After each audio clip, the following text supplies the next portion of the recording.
was driving to work on a quiet Saturday morning, cruising down the interstate in the middle lane. Everything seemed normal until I glanced at my side mirror and noticed a car approaching fast. It caught my attention, so I looked over as it passed me. That's when I saw her. In the back of this coupe, a woman was banging on the window, her face twisted in terror as she screamed for help. My heart dropped. Without thinking, I sped up to catch them. When I got close, she saw me again and started screaming even more desperately, her hands pounding against the glass. I stayed behind them, following closely, and that's when I saw him. The driver reached back and struck her. My blood boiled. I grabbed my phone and called 911, explaining everything to the dispatcher. But as I spoke, he must have realized I was tailing him. He hit the gas. The car shot forward, weaving recklessly through traffic. I knew I had to keep up. Pushing my own limits, I chased them, speeding at over 100 miles per hour at times to keep them in sight. Adrenaline took over.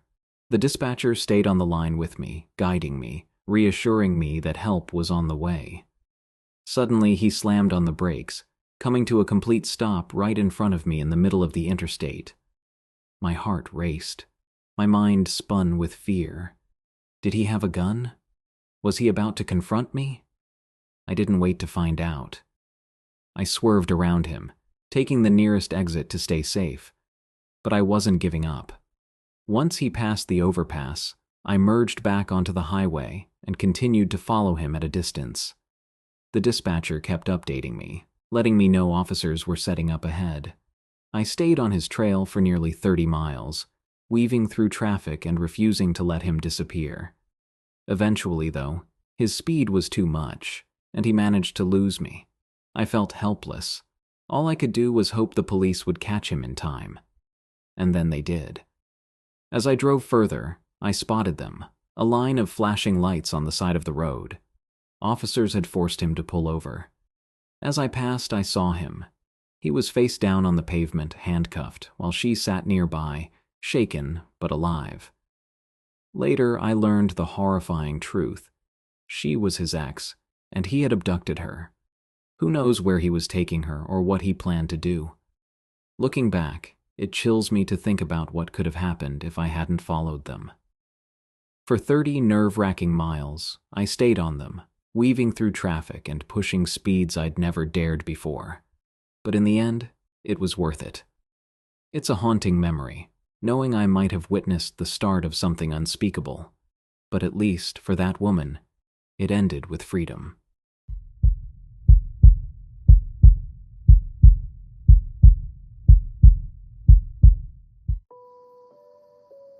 It was about 10:30 at night, and I was driving, lost in thought, when something in my peripheral vision caught my attention. At first, I thought it was a firework, a single bright flash in the sky. But when I looked up, I realized it was something much bigger. A massive, bright green ball of light was tearing across the sky. For a split second, I was frozen, overcome with fear.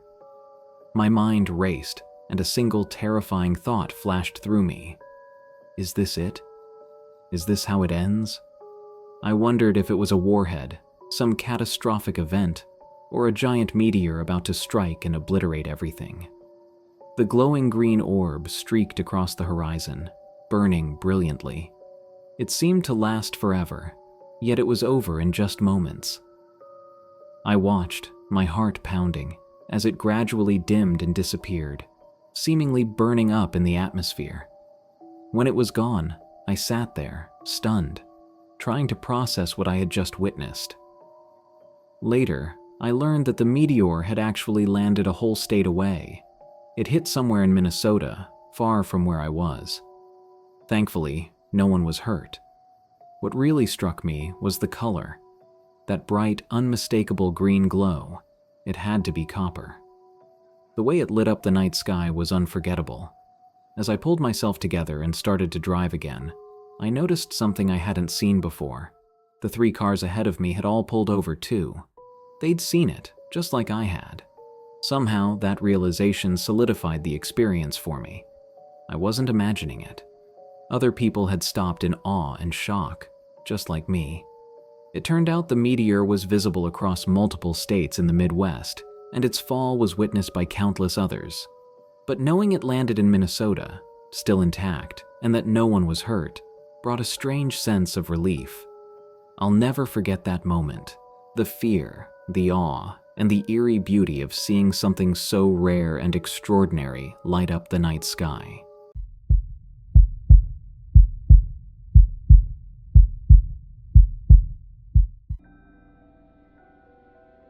It was about 1 a.m, and I was driving home after a long day at work.